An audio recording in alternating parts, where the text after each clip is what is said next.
Muy buenas noches. Este es el primer programa de Conciencia para Crecer del Laboratorio a la Calle. Quiero agradecer a mi amigo Leobardo Espinosa, director de México Prioridad, por abrirme las puertas de ese portal para abordar de ahora en adelante la sección de Ciencia, Tecnología e Innovación. Con la participación de muchos especialistas en la materia, confío que Conciencia para Crecer contribuirá al esfuerzo que Leobardo ha venido haciendo desde hace muchos años para provocar la reflexión en beneficio de la sociedad. Agradezco al doctor Alberto Carramiñana por ser el padrino en este programa, ya que es el primero. Vamos a hablar con el doctor Carramiñana del Observatorio HOC. El doctor Carramiñana fue director del Instituto Nacional de Astrofísica Óptica y Electrónica y hace algunas semanas, algunos meses, dejó de representar al proyecto HOC por la parte de México. El doctor Carramiñana es un astrónomo especialista en el estudio de rayos gamma. Estudió un posgrado en Durham, Inglaterra, y también realizó una estadía postdoctoral en el Centro Europeo de Investigación y Tecnología Espacial, con sede en los Países Bajos. Cuando regresó a México para incorporarse como investigador en el INAOE, que opera en Tonantzintla, Puebla. En esta institución fue coordinador del área de astrofísica de 2011 a 2016, para luego ser, como dije, su director general. Alberto, antes de abordar el tema del programa del Observatorio HOC, dime una cosa, ¿por qué elegiste especializarte en el estudio de los rayos gamma dentro del amplio campo de investigación asociada a la astrofísica? Explícanos, por favor, la diferencia entre la astronomía óptica, la radioastronomía, la infrarroja, etcétera. ¿Cómo se complementan entre sí?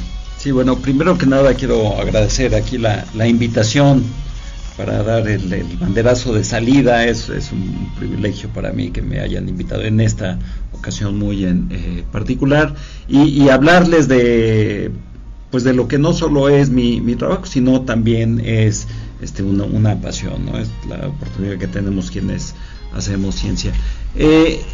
Yo, desde que hice mi tesis de licenciatura, tesis de física en la UNAM, me dediqué a lo que se conoce hoy en día a la astrofísica de altas energías, ¿no? Estudiaba, en aquel entonces mi tesis versaba lo que se llaman discos de acreción, que tiene que ver con fenómenos de intercambio de materia que provocan emisión de rayos X, la cual se observa con satélites, ¿no?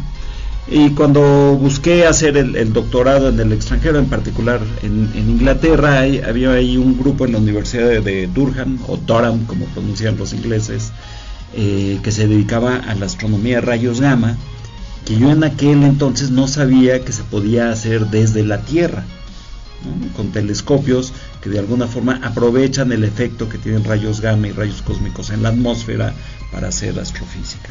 Entonces eso es de lo que aprendí durante mi doctorado, y posteriormente en el postdoctorado en la Agencia Espacial Europea, pues estudiaba objetos que emiten radiación de altas energías, rayos gamma, que son de energía más bajas de las que ahorita estudiamos en el Observatorio HOC aquí en México. Entonces un poquito desde mi formación ya estaba en ese campo, y cuando llegué al INAOE, yo era el único que hacía, digamos, algo de investigación en este campo, al mismo tiempo que con Alfonso Serrano estábamos involucrados en el desarrollo del gran telescopio milimétrico.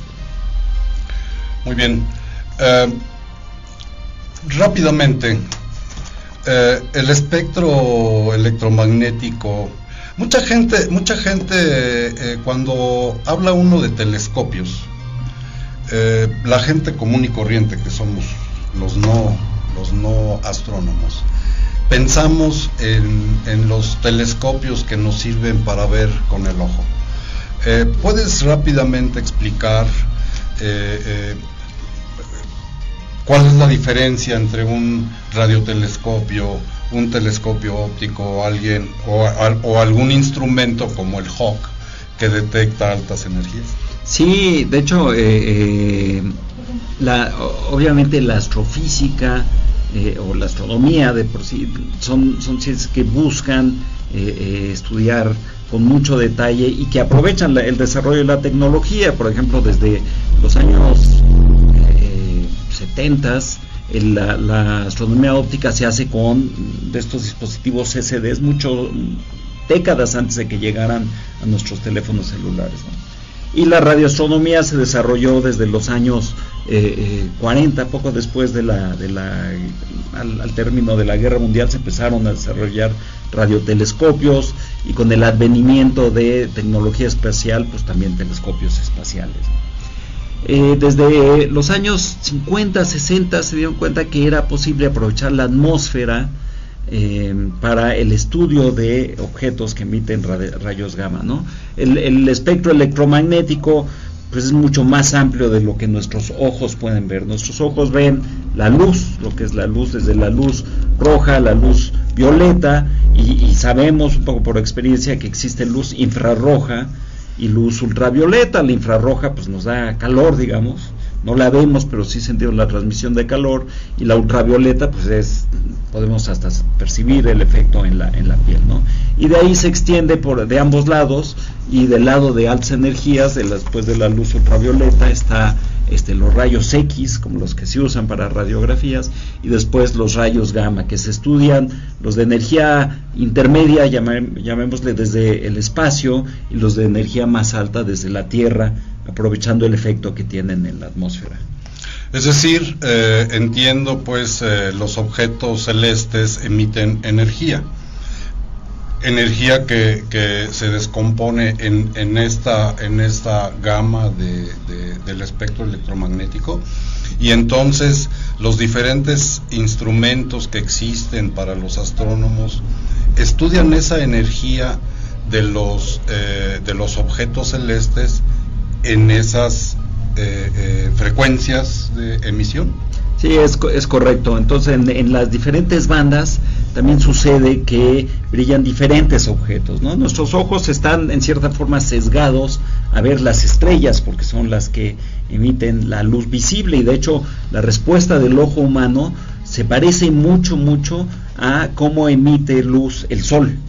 Es más bien nuestro ojo que está adaptado al sol, okay. Y de ahí somos buenos para ver estrellas, pero no somos buenos para ver objetos que emiten ondas de radio o rayos X o rayos gamma. Entonces, por ejemplo, en los años 60 se descubrieron los pulsares a través de la emisión que emiten en ondas de radio, y que eventualmente sabemos que estos mismos objetos emiten en rayos gamma.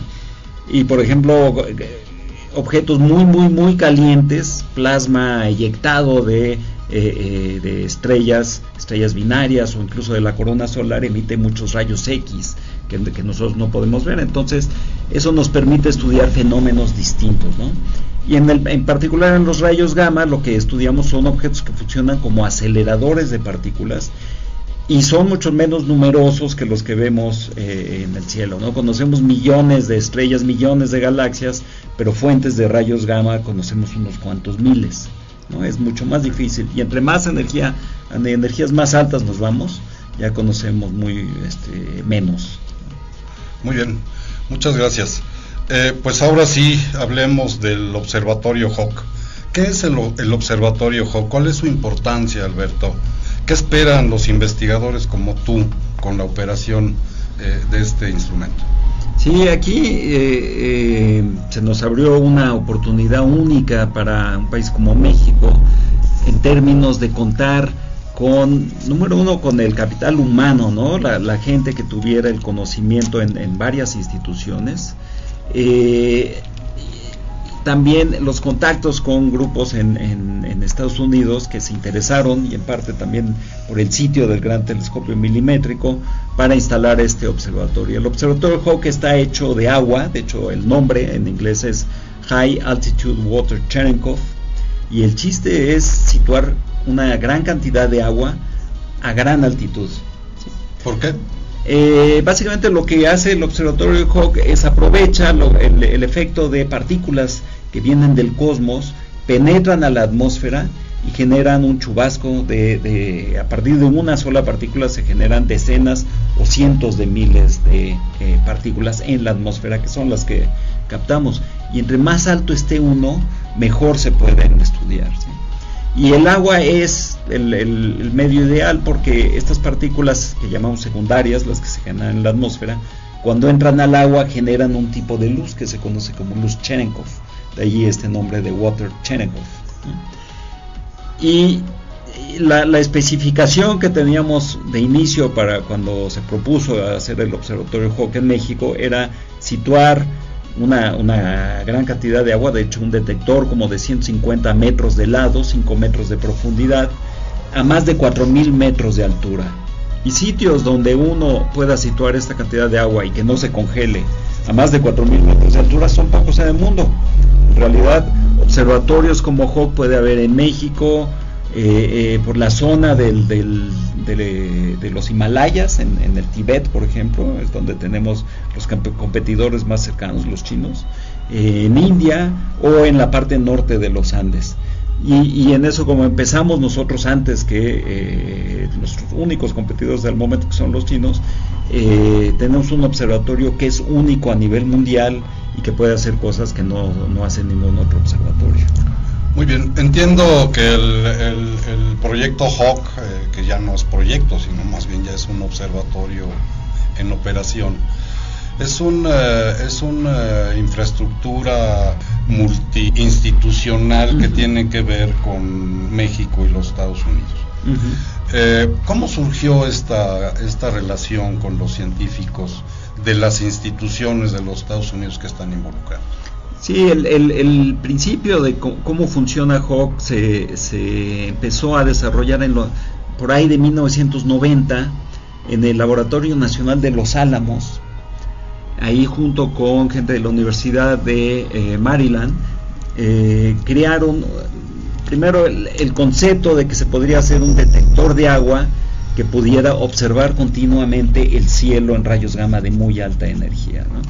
Y fue aprobado por estos dos grupos, Los Álamos con Maryland, y se instaló un primer observatorio que se llamaba Milagro, que estaba en Nuevo México, situado a 2.600 metros de altitud, ¿no? Ya buscaban un sitio alto donde pudieran tener un gran detector de agua. Y Milagro logró demostrar que la técnica podría funcionar, logró detectar unas cuantas fuentes, muy pocas, pero digamos suficientes para validar el método. Y uno de los aprendizajes es que haciendo un observatorio de mayores dimensiones, de optimizado el diseño y a mayor altura, se podría hacer algo que pudiera ver 30 veces más profundo, ¿no? 15 a 30 veces más profundo.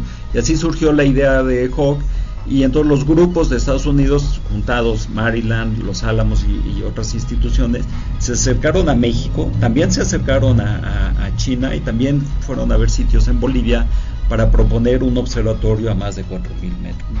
Nosotros los recibimos formando una contraparte mexicana con varias instituciones, el INAOE, la Benemérita Universidad Autónoma de Puebla, 4 institutos de la UNAM, luego varias instituciones con grupos más pequeños, pero instituciones fuertes como puede ser el CIMBESTAB, la Universidad Michoacana. Juntamos alrededor de 14 instituciones en México e hicimos esta colaboración con alrededor de 150 miembros. Esto fue en el año 2006 y al año Estados Unidos, la contraparte estadounidense, optó por la opción de instalar Hawke en México en vez de buscar otros ya más sitios, por ejemplo en el Tíbet, ¿no? Y así se creó esta colaboración binacional, pero que ahora ya se ha extendido tenemos investigadores de Alemania, en Polonia, en Italia, incluso un investigador de Costa Rica que está asociado al INAOE. Entonces se ha expandido en términos de países. Somos como entre 150 y 200 investigadores involucrados en un proyecto que podríamos decir que ha sido bastante exitoso. Qué interesante. Cuando se trata de un telescopio de otra naturaleza, entiendo que los astrónomos presentan sus proyectos de investigación para ser aprobados, para utilizar el tiempo disponible en el telescopio. En este caso el Hubble tiene esa limitación, es decir, yo entiendo que es un observatorio que opera en cualquier hora, en cualquier momento. ¿Estoy en lo correcto? Es correcto, nosotros funcionamos las 24 horas al día y básicamente Hawk está recabando datos de lo que llega de arriba, digamos. Tenemos un ángulo de visión como de unos 45 grados con respecto al cenit y de un cono de 45 grados que representa como 15% del cielo. Estamos recibiendo datos continuamente, la mayoría son rayos cósmicos, que hay gente que lo estudia, y nosotros, la mayoría buscamos separar de estos los rayos gamma, que son los que nos dan más información astronómica. Entonces opera los 24 horas del día, y a medida que la Tierra da vueltas sobre su eje, va barriendo el cielo y observa 2/3 partes del cielo. Y así continuamente, y cada vez haciendo una exposición más profunda del cielo. Y la única interrupciones que tenemos pueden ser ya sea relacionados, por ejemplo, con tormentas eléctricas, cuando afectan el suministro eléctrico, o incluso a veces suspensiones de energía eléctrica. Y entonces eso nos representa menos del 5% del tiempo. Entonces estamos operando prácticamente el 95% del año, de día y de noche, de manera continua. Quiere decir que, digamos, las instituciones que se van incorporando, los investigadores que se van incorporando a la explotación del observatorio Hubble, quiere decir que están interesados en acceder a la base de datos de información que se va generando, y que tú me has comentado fuera del programa que es una cantidad impresionante de datos. ¿Es así? Sí, es correcto. Todos los miembros de la colaboración, y para ser miembro de la colaboración hay que haber, digamos, aportado algo a nivel institucional. Eso es importante. Entonces el INAOE, por ejemplo, aportó mucho, aportó el sitio, aportó recursos, aporta infraestructura que del gran telescopio milimétrico, por ejemplo, la línea eléctrica, la fibra óptica. Y entonces, en base a esas aportaciones, uno es miembro de la colaboración, y todos los miembros de la colaboración, ya todos los individuales, tienen acceso a los datos. Ahora, los datos uno puede estudiar una gran cantidad de fenómenos solares, atmosféricos, rayos cósmicos, rayos gamma en la galaxia, restos de supernova, objetos extragalácticos. Entonces, normalmente las instituciones definen algunos nichos de investigación dentro de la colaboración en base a los intereses científicos. Nosotros en particular estamos estudiando, por ejemplo, objetos extragalácticos dentro del INAOE, ¿no? Y entonces ya está más o menos identificado quién se dedica a qué y con qué otras instituciones colaboramos ya en los proyectos de explotación científica. Aparte de eso, el INAOE tiene la responsabilidad de la operación del sitio de Sierra Negra, ¿no? De todo lo que es el mantenimiento y tener el observatorio en condiciones, ¿no? Muy bien, vamos a hacer una pausa antes de continuar con esta interesante plática.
nuestros colaboradores.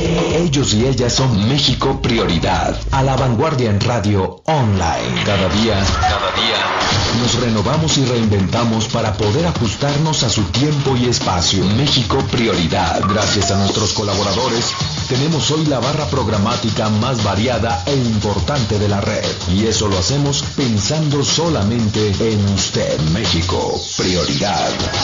A la vanguardia en radio online.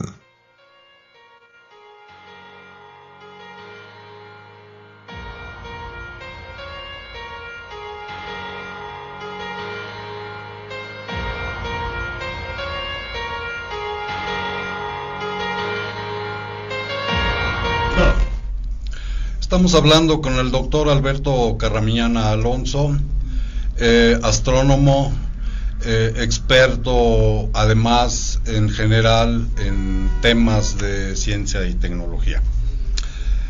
Alberto, entiendo que Hawk detectó recientemente una nueva fuente de rayos gamma en la Vía Láctea.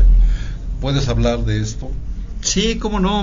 Nosotros detectamos, es un objeto que se conoce más o menos desde los años 80, se llama SS433, que es sencillamente el objeto 433 de la lista que hicieron Sanduliak y un colaborador, ¿no? Y que tiene la peculiaridad que es un objeto en nuestra galaxia, es un sistema de 2 estrellas, donde hay una estrella relativamente grande que está siendo tragada por un hoyo negro que tiene unas 10 veces la masa del Sol, ¿no? Y este hoyo negro al comerse a la estrella genera un par de jets de materia que fue como se descubrió que este era un objeto muy peculiar en los años 80, ¿no? Porque estos jets salen a 1/4 de la velocidad de la luz y es un fenómeno inusitado dentro de objetos de nuestra galaxia. Y entonces le llamaron microcuasar porque se parece al comportamiento que tienen en una escala millones de veces más grande los cuasares en escalas extragalácticas. Y lo que ha descubierto Hawk ahora, y fue inesperado, es que donde estos jets que salen del microcuasar llegan con el entorno, que es relativamente lejos de donde está el hoyo negro, se produce una emisión de rayos gamma de muy alta energía, y las características de esta emisión también es inusual. Entonces hemos descubierto un objeto que en sí es extraordinario en sus características, y el tipo de emisión que tiene es distinta de la que vemos en otros objetos que emiten rayos gamma, como son por ejemplo los restos de supernova o los pulsares. Este es un tipo distinto de objeto, y por eso pudimos hacer una publicación en la revista Nature, que es donde uno reporta básicamente descubrimientos.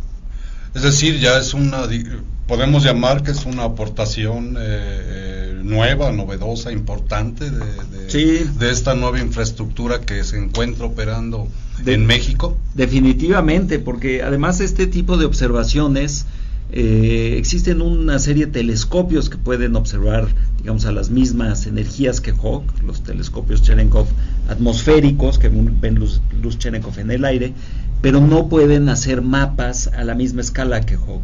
Entonces digamos que nosotros estábamos en una posición privilegiada para hacer este tipo de descubrimiento, y no será hasta que haya una infraestructura similar, digamos en China, que van a poder ver el mismo objeto y estudiarlo en detalle, pero pues para entonces nosotros ya podremos irlo viendo cada vez más profundo, ¿no? Supongo que entonces así como Guillermo Haro en los 50 fundamentalmente puso a Tonantzintla, donde está operaba el Observatorio Nacional de Tonantzintla, lo puso en la literatura astronómica mundial, ahora también Hawk está haciendo lo propio. Sí, de hecho en el primer año y medio de observaciones sacamos un catálogo de fuentes astronómicas. Aquí podríamos hacer hasta un poquito la analogía con catálogos de estrellas azules que sacó en su momento Guillermo Haro, y aquí digamos de las fuentes que encontramos, de 39 había unas 20 que ya se habían estudiado con otros observatorios y 19 nuevas, ¿no? Eso fue hace poco más de un año, y ahora cada vez, según vamos obteniendo una exposición más profunda del cielo, vamos encontrando objetos nuevos como este microcuasar. Muy bien, pues felicidades. No, muchas gracias. Normalmente las infraestructuras importantes científicas, una vez que terminan de construirse y entran en operación, cuestan dinero para su operación y mantenimiento. ¿Es el caso de HOC? Sí, HOC es, dentro del presupuesto de infraestructuras astronómicas, un observatorio de bajo costo, ¿no? La instalación costó alrededor de $14 millones, de los cuales si hubiera uno empezado sin la infraestructura que ya existía gracias al gran telescopio milimétrico que ahora lleva el nombre de Alfonso Serrano, hubiera sido más bien 20, ¿no? Entonces nos ahorramos un poco, y también hubo cierto ahorro en que parte de lo que eran los detectores del observatorio Milagro se aprovecharon, se desmanteló aquel y se trajeron a HOC. Entonces hacerlo desde cero cuesta como $25 millones, nos costó 14, y la operación cuesta un poco más de $1 millón. En buena medida el costo se va en discos duros, ¿no?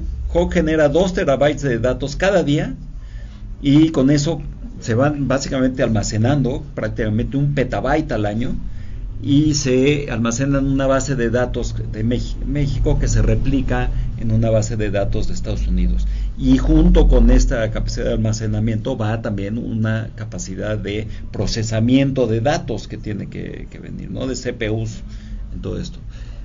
Y ya un poco menos son costos de operativos, la gente que tenemos en sitio. HOC funciona casi de manera automática y sin piezas móviles, entonces en realidad eso nos facilita el mantenimiento, pero luego sí hay que reparar fototubos y diferente infraestructura. Entonces estamos aquí en México con un presupuesto que ha fluctuado más de lo que quisiéramos, pero digamos alrededor de $10 millones en algún momento, un poco menos, sobre 5 en otro momento, ¿no?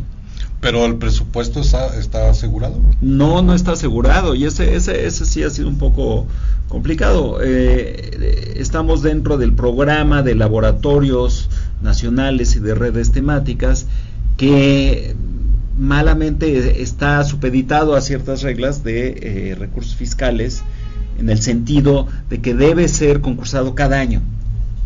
Claro. Entonces, cada año por enero metemos las 2 solicitudes, nos han sido aprobadas, eso tenemos que reconocerlo, pero nos han sido aprobadas con los recursos llegando sobre abril-mayo y teniendo que entregar todo en noviembre, y entonces nos dificulta la operación fuera de este periodo, y además los recursos de año a año han fluctuado mucho, ¿no? Entonces sí nos ha faltado. En cambio, en Estados Unidos ha sido un apoyo, si bien en algunos grupos no han tenido suficiente, el apoyo operativo sí ha sido, digamos, continuo y con una visión más de 3 o 5 años. Justamente ahora hay una revisión para extender el apoyo que tiene HOC para operar por parte de Estados Unidos hasta el 2021. Okay. Mientras que aquí en México pues, estamos esperando a ver si en estos cambios sale la convocatoria para escribir nuestra solicitud en enero, para ver si recibimos presupuesto en abril, ¿no? Es el problema de siempre de manejar presupuestos anuales en México para proyectos que tienen un largo de vida. Por ejemplo, en el caso de HOC, ¿cuál es? Es 10 años desde que se inauguró en 2015. Entonces nosotros sabemos que tenemos esta necesidad bien definida de aquí al 2025. Y concursar cada año y recibir fondos, claro, que van al alta y la baja, sí nos ha complicado un poco la vida, ¿no? Te entiendo perfectamente. Es algo que las autoridades del CONACYT, supongo ya las que siguen, porque las actuales están por entregar la oficina, tienen que revisar cuidadosamente esos esquemas anuales de presupuestación. Afecta terriblemente a los proyectos continuos, como tú lo mencionas. HOC tiene una gran cantidad de agua almacenada. Uh-huh. ¿Sabemos la cantidad de agua? Sí, cómo no, tenemos 300 tanques detectores de gran tamaño. Cada tanque tiene 7 metros de altura, 5 metros de altura, 7 metros de diámetro, 180,000 litros por tanque, y son 300 de estos. Tenemos como 55 millones de litros de agua, que además fue purificada. O sea, removimos todo tipo de partículas y todo tipo de vida microscópica, para tener agua completamente transparente, que es nuestro verdadero requisito. Entonces la tenemos ahí almacenada. Y al respecto tendría yo 2 preguntas. Uno, ¿cómo le hiciste para conseguir tal cantidad de agua sin que se generara un problema social? El agua siempre genera problemas entre las comunidades, en las comunidades más cuando el agua es escasa. Esa es la primera pregunta. ¿Cómo conseguiste esto sin que el INAOE, entiendo fue a través del INAOE, generar algún conflicto social? Y segundo, una vez que se cumpla el ciclo de vida del observatorio Hawk, ¿qué se va a hacer con esta agua? Sí, bueno, nosotros la mayor parte del agua, pero no toda, provenía de un pozo que está en Atzicintla, un poco afuera de Atzicintla, ¿no? Entonces pusimos un sistema de filtrado y básicamente fue pues con acarreo de pipas que tuvimos nosotros que en cierta forma certificar que tuvieran la limpieza suficiente para llevarla a Hawk, donde ya teníamos un sistema de filtrado, ¿no? Y más hablamos con las comunidades en el sentido de que si en algún momento hubiera carencia de agua, más allá, digamos, nosotros subíamos un máximo de 9 pipas al día, 9 pipas de 15,000 litros, ¿no? De que si ellos tuvieran una carencia que fuera más que eso, pues nos sentaríamos a ver si el origen era en Hawk. Afortunadamente el pozo venía más abajo, y también afortunadamente en esos años no tuvieron realmente escasez de agua, ¿no? Ahora sí nos ayudó un poco las lluvias que llegaron sobre estos años entre 2012 y 2014, y luego parte del agua también la pudimos colectar de la montaña directamente, del ¿no? deshielo, sí, que también Pico de Orizaba. Que también hablamos con autoridades básicamente de donde fluye un poco de la montaña hacia el río que luego desemboca por el río Orizaba. Y entonces ahí tuvimos también un acuerdo que hasta la inauguración de Hawk podíamos nosotros colectar agua, y de ahí recibimos como el 30% del agua, ¿no? De Hawk. El otro fue subida y también digo a través con piperos y gente del pueblo involucrada en este trabajo, ¿no? Y entonces ahí más o menos fue como lo logramos sin mayor problema, ¿no? Y en principio hacia el año 2025 tenemos que trabajar en un proyecto de desmantelamiento de Hawk, un poquito plantearnos exactamente qué queremos o qué se puede hacer con Hawk, y tenemos un permiso con la Semarnat. Y entonces quedamos de que esto se planteará con la Semarnat, con las autoridades del Parque Nacional y también con gente local sobre el destino del agua. No lo decidiremos directamente dentro de la colaboración. Claro, es una pregunta que omití, qué bueno que lo mencionas. Hawk, como cualquier otro proyecto, tuvo que haber presentado los estudios de impacto ambiental correspondientes. Y yo entiendo que muy por el contrario, no es un proyecto depredador del entorno, sino al contrario. Creo yo que las autoridades del Parque Nacional Pico de Orizaba están interesados en que instituciones como el INAOE, algunas otras más que estén desarrollando proyectos en la zona de influencia del parque, ayuden a su cuidado. Sí, por supuesto, tenemos una muy buena relación en particular con la dirección del Parque Nacional, que bueno, los parques en México pues tienen una carencia de material humano, de recursos humanos en lo que es el cuidado en sí del parque.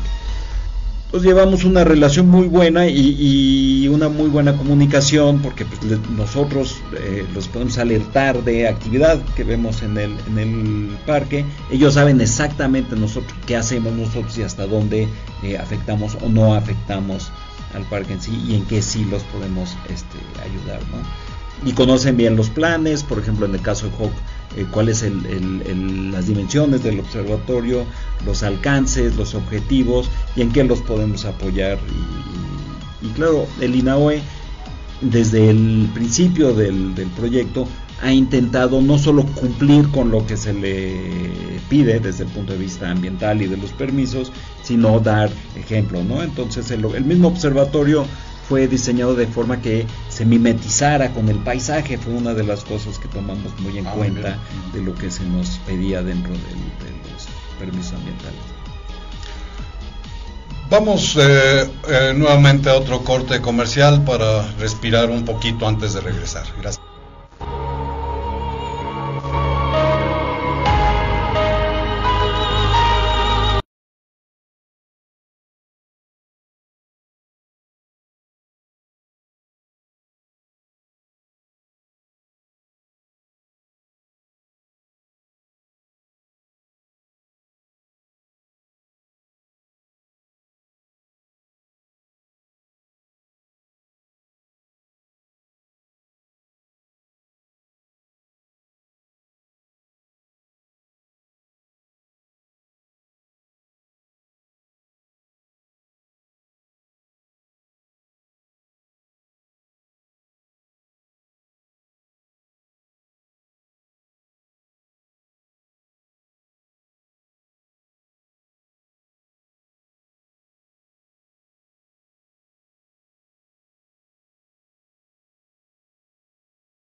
Somos nuestros colaboradores.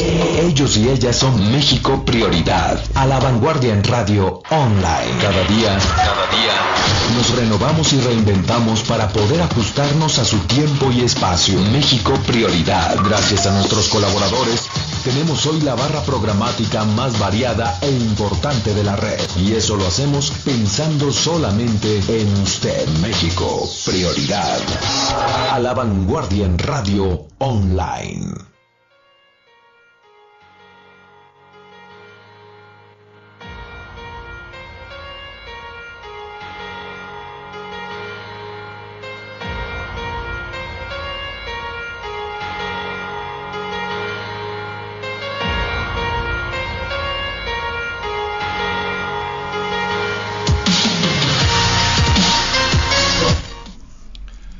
Regresamos al programa Conciencia para Crecer del Laboratorio a la Calle.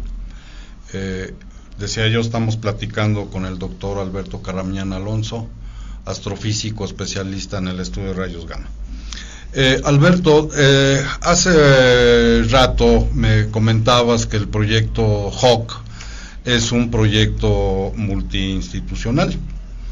Es decir, no es un proyecto que haya promovido un astrónomo en particular, sino es un proyecto en donde participan diversas instituciones. ¿Consideras tú que es la mejor manera para integrar propuestas para su financiamiento? Esa es por una parte. Por supuesto que cuando hay presupuestos escasos para la ciencia y la tecnología y para muchas otras cosas, por supuesto, ¿crees que es la mejor manera para presentar esto? Y enseguida, yo entiendo que los investigadores, cuando presentan proyectos, en realidad están compitiendo entre sí.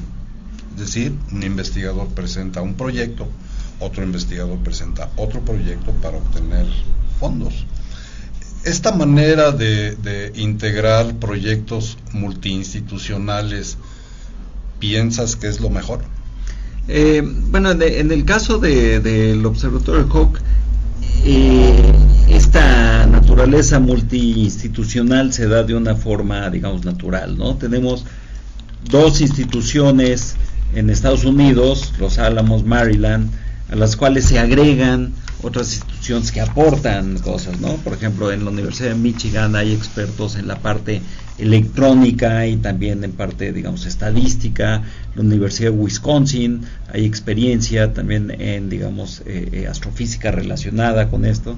Y dentro de México, pues obviamente el INAOE llevaba el sitio del Gran Telescopio Milimétrico. En la UNAM hay conocimiento en parte de la electrónica que se requiere en este observatorio. Entonces, digamos, de forma natural se crea esta alianza, y también es manifestación del interés de una comunidad por tener este tipo de observatorios. Entonces yo creo que esto casi surge como una forma de hacer algo que de manera individual no era posible. Y aquí también hay que decir, aprovechando la oportunidad que ofrece nuestro país, ¿no? Nuestro país es privilegiado en términos de los sitios que tiene para el desarrollo de la astronomía, ¿no? Sitios como el observatorio en San Pedro Mártir es uno de los mejores sitios para la astronomía óptica en el mundo, de los mejores del hemisferio norte sin duda, comparable con algunos sitios en Chile, o sitios de gran altitud como Sierra Negra, donde está el GTM Hawke. Entonces esta también es una coyuntura, pues es que si no la aprovechamos nosotros aquí en México, se desaprovecha lo que puede aportar al conocimiento universal, porque en muy pocos lugares se puede hacer un observatorio como se hizo Hawke. Entonces aquí yo creo que no había otra forma de presentar Hawke más que agregando el conocimiento de mucha gente, y hoy en día es justamente este mismo grupo que explota el observatorio científicamente desde el punto de vista de que pues, se pueden hacer una gran cantidad de proyectos y se sacan un número apreciable de publicaciones cada año. Ahora estas publicaciones son listas donde hay 100 autores, y luego la evaluación, y es algo que nos enfrentamos aquí en México, la evaluación de qué tanto contribuyó tal autor de tal institución a esto o no, se vuelve difícil, y no necesariamente salimos contentos de los procesos de evaluación, pero sí estamos satisfechos de que sabemos que hemos construido un gran observatorio. Claro, este es un aspecto que también he oído su discusión entre ustedes, los científicos, ¿no? Los puntajes con los cuales se evalúan los proyectos o se evalúa el desempeño de los investigadores. Es muy interesante. Está por iniciar un nuevo sexenio, está por llegar una nueva administración, y obvio, a pesar de que no existe aún el Plan Nacional de Desarrollo del gobierno que va a encabezar el licenciado Andrés Manuel López Obrador, y por supuesto el Programa Especial de Ciencia y Tecnología aún no existe. Sin embargo, ya es sabido que ha circulado la información sobre las ideas iniciales que la doctora Álvarez Boilla ha manejado públicamente. los rectores de las universidades le entregaron en el Palacio de Minería en agosto al licenciado López Obrador las inquietudes de la comunidad científica para los años venideros. ¿Tú cómo ves esta situación, esta mini polémica que se ha armado ya en las redes?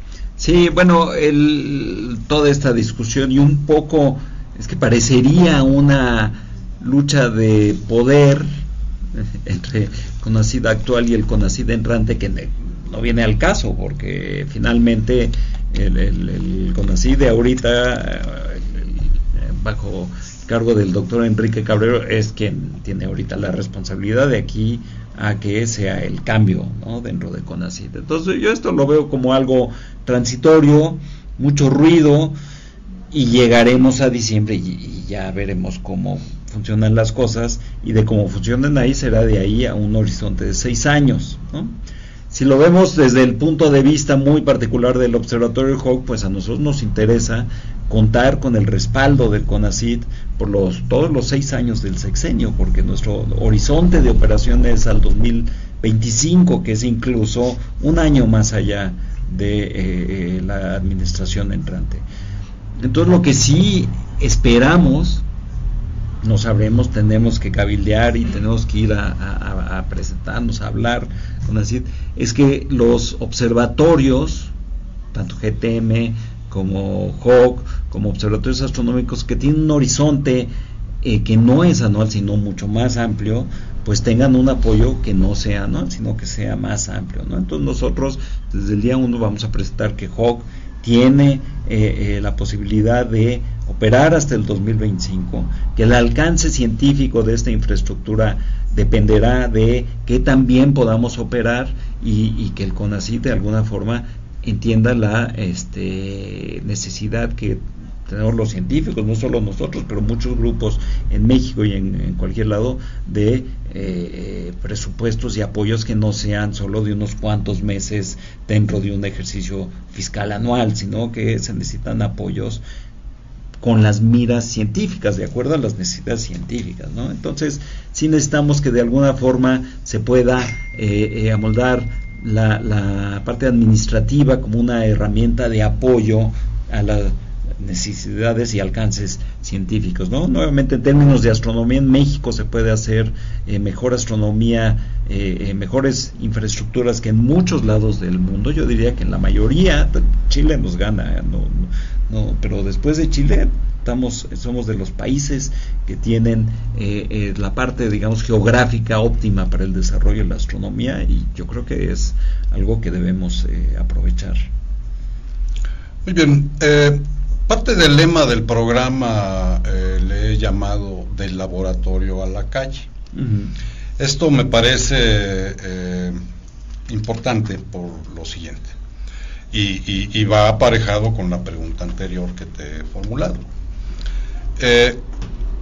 Por supuesto que existen muchas carencias en nuestro país que tienen que resolverse, es decir, carencias que tienen que ver con el nivel de vida cotidiano de la gente. Mi interés de este segmento del programa es un poquito provocar la discusión para que todo mundo entendamos que cuando hablamos de astronomía, por ejemplo, o de física a secas, no estamos hablando de algo que esté desligado de la vida común y corriente. He leído cuáles son más o menos las prioridades que de entrada el nuevo gobierno está fijando para el trabajo científico y tecnológico. ¿Tú confías que, digamos, estos proyectos científicos a la larga vayan a entrar dentro de estas prioridades? Porque yo estoy confiado y estoy seguro de que en el desarrollo de estos proyectos científicos, ustedes, más los ingenieros, más los técnicos que participan en el desarrollo de estos proyectos, en realidad aportan a la larga en la solución de problemas. Sí, obviamente la astronomía en sí no es una ciencia que difícilmente aporta algo más allá de lo que es, digo, en una primera instancia, de lo que es el conocimiento, ¿no? Pero sí considero que teniendo las condiciones de hacer experimentos de carácter único en México, nosotros tenemos la posibilidad de hacer aportaciones únicas al conocimiento universal. Entonces, esto yo creo que no es poca cosa, y es parte del motivo por el que hacemos. Pero obviamente la ciencia fundamental, la ciencia básica, pues también conlleva el desarrollo de tecnologías, ¿no? Y justamente esto es lo que hace, por ejemplo, los telescopios y observatorios son instrumentos muy demandantes en términos de tecnología, y de hecho hacen muchas veces desarrollar nuevas tecnologías, ¿no? En el caso particular de HAWC, por poner un ejemplo, el manejo de datos de decenas, cientos o miles de terabytes nos está llevando, por ejemplo, mucha gente está comparando ahorita métodos tradicionales de análisis de datos con métodos de aprendizaje inteligente, ¿no? De machine learning, técnicas de este tipo, están empezando a usar para HAWC, o de redes neuronales, que a lo mejor no entendemos muy bien a veces el funcionamiento, o queremos algo más tangible, pero cuando vemos su efectividad vemos que son métodos muy poderosos y que pues también nos ayuda incluso a entender mejor el método de aprendizaje por computadora, ¿no? Entonces es un ejemplo, y pues el manejo de datos en general también estamos aprendiendo, y obviamente parte de las cosas que tenemos es una cantidad apreciable de estudiantes de posgrado que se forman de manera muy especializada, y el conocimiento que adquieren les puede servir para hacer astronomía, o les puede servir para hacer nuevos instrumentos o nuevas técnicas para análisis de datos en una sociedad que estamos casi inundados por datos, y que saberlos manejar bien puede ser algo fundamental para el desarrollo de países. Se me está ocurriendo que la gran cantidad de datos que colecta HAWC demandan un sistema de transmisión muy especial que no existe. Ese podría ser un desarrollo futuro que la gente que se dedica a informática podría tomar en cuenta. Una última pregunta, Alberto. ¿Qué planes a futuro tienes?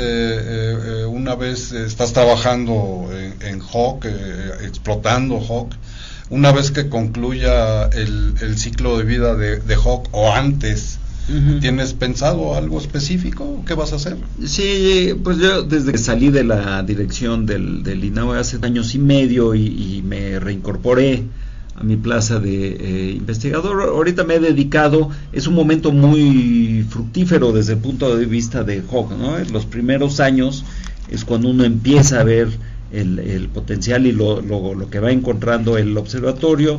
Lo que encontremos después de los 5 años, a los 10 podremos tener algunas sorpresas, pero digamos ya habremos sacado buena parte de los resultados, ¿no? Entonces ahorita en este horizonte estoy disfrutando, ¿no? Desde el punto de vista científico, la explotación de HAWC, y dando cursos, incluso un curso de astrofísica de altas energías desarrollé en el instituto para un poquito encaminar hacia la formación de nuevos recursos humanos, ¿no? Terminado HAWC quedará una base de datos que muchas veces todavía sirve para analizar con más detalle a la larga, ¿no? Entonces ahí queda como un legado de parte del observatorio, y tal vez en la medida en que pueda haber nuevas iniciativas pueda yo incorporarme a otros proyectos, ¿no? Aquí creo que no ha terminado de detonar en México el plantearse grandes proyectos. HAWC en realidad, como te digo, alrededor de $15 millones la instalación, pues, es un proyecto modesto en la escala internacional.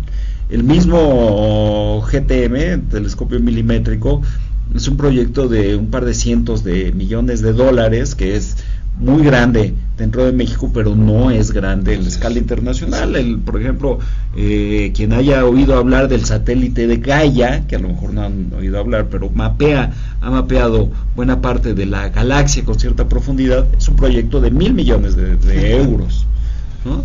Y observatorios, el James Webb, pues está en las decenas de miles de millones de dólares. Esos son los proyectos costosos. Un proyecto de 100 millones de dólares no es tanto, y lo que puede aportar en conocimiento aquí en México, y me refiero a proyectos de astrofísica o proyectos de en alguna otra ciencia en la que México pueda aprovechar sus recursos. Entonces yo creo que nos falta dar el paso y ya entrar ya de lleno a este camino que primero abrió el GTM y ahora pues lo ha seguido Hawk, pero con proyectos ambiciosos, ¿no? Ya sea, bueno, en México hay varios proyectos. Yo creo que se va a encontrar la nueva directora de CONACYT en la mesa, que están puestos para tanto de física, de astrofísica o de ciencia aplicada, en los cuales pues puede entrar gente y explotar, pero requiere una inversión, pero también dan un retorno en conocimiento,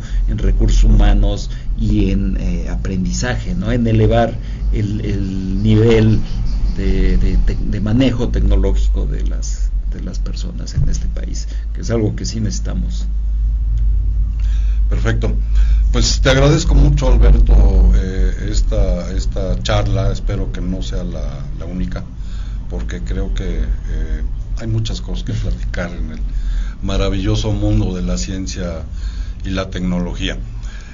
Nuevamente, gracias por ser el padrino. Hombre, un placer. Y ya celebraremos como debe ser posteriormente. Pues este fue el programa número 1, que espero haya muchos otros. Claro, va a depender principalmente de la creatividad de los que estemos sentados aquí en la mesa, tanto de su servidor Carlos Martínez, como del cuerpo técnico de México Prioridad, y por supuesto fundamentalmente de los invitados que vamos a tener a lo largo del tiempo. Ojalá haya sido de su agrado y nos vemos pronto. Muchas gracias.